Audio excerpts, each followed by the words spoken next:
ಪಂಜಾಬಿನ ಬಂಗಾ ಎಂಬ ಸಣ್ಣ ಹಳ್ಳಿಯಲ್ಲಿ 1907ರ ಸೆಪ್ಟೆಂಬರ್ 28ರಂದು ಒಂದು ಮಗು ಜನ್ಮ ತಾಳಿತು.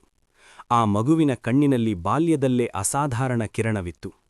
ಆ ಮಗುವೇ ಮುಂದೆ ಭಾರತದ ಸ್ವಾತಂತ್ರ್ಯ ಹೋರಾಟದ ಅಮರ ನಾಯಕನಾಗಿ ಗುರುತಿಸಲ್ಪಟ್ಟ ಭಗತ್ ಸಿಂಗ್. ಭಗತ್ ಸಿಂಗ್ ಜನಿಸಿದ ಮನೆ ಸ್ವಾತಂತ್ರ್ಯ ಹೋರಾಟದ ಆಲಯವೇ ಆಗಿತ್ತು. The time for action is now. We are with you, brother. Let us proceed with caution. ಇಬ್ಬರು ದೇಶಭಕ್ತರು. ಮನೆಗೆ ಬರುವ ಅತಿಥಿಗಳ ಮಾತುಗಳಲ್ಲಿ ಸ್ವಾತಂತ್ರ್ಯ, ಬ್ರಿಟಿಷ್ ಆಳ್ವಿಕೆ, ತ್ಯಾಗ ಎಂಬ ಪದಗಳು ಸದಾ ಕೇಳಿಸುತ್ತಿದ್ದವು. ಈ ಮಾತುಗಳು ಭಗತ್ ಸಿಂಗ್ ಮನಸ್ಸಿನಲ್ಲಿ ಬೆಂಕಿಯಾಗಿ ಹೊತ್ತಿಕೊಂಡವು. ಒಂದು ದಿನ ಬಾಲಕ ಭಗತ್ ಸಿಂಗ್ ತಮ್ಮ ಅಜ್ಜನನ್ನು ಕೇಳಿದರು, "ಅಜ್ಜ, ನಾವು ಯಾವಾಗ ಸ್ವತಂತ್ರರಾಗ್ತೀವಿ?" The signal is set. ಅಜ್ಜ We move at dawn. ಗಂಭೀರವಾಗಿ ಉತ್ತರಿಸಿದರು, Understood. The others are ready. "ನಮ್ಮ ರಕ್ತ Good. No ಭೂಮಿಗೆ mistakes. ಬಿದ್ದ ದಿನ." ಈ ಮಾತು ಬಾಲಕನ ಹೃದಯದಲ್ಲಿ ಆಳವಾಗಿ ನಿಂತಿತು.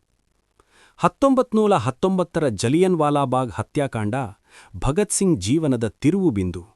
ನಿರಪರಾಧ ಜನರ ಮೇಲೆ ನಡೆದ ಆ ಕ್ರೂರ ದಾಳಿಯ ಸುದ್ದಿ ಕೇಳಿದಾಗ ಅವರು ಮೌನವಾಗಿ ಅತ್ತರು. ಕೆಲವೇ ದಿನಗಳಲ್ಲಿ ಅವರು ಆ The signal is set. We move at dawn. ಮಣ್ಣನ್ನು Understood. ಹಿಡಿದು, The others are ready. "ಈ Good. ಮಣ್ಣು No ನನ್ನ mistakes. ಜೀವನದ ದಿಕ್ಕು Rise up! The We will Bhagat Singh ಓದಿನಲ್ಲಿ ಬಹಳ ಚುರುಕಾಗಿದ್ದರು. ಅವರು ಲಾಹೋರಿನ ನ್ಯಾಷನಲ್ ಕಾಲೇಜಿನಲ್ಲಿ ವಿದ್ಯಾಭ್ಯಾಸ ಮಾಡಿದರು. ಪುಸ್ತಕಗಳು ಅವರ ಅತ್ಯಂತ ಆತ್ಮೀಯ ಸ್ನೇಹಿತರು.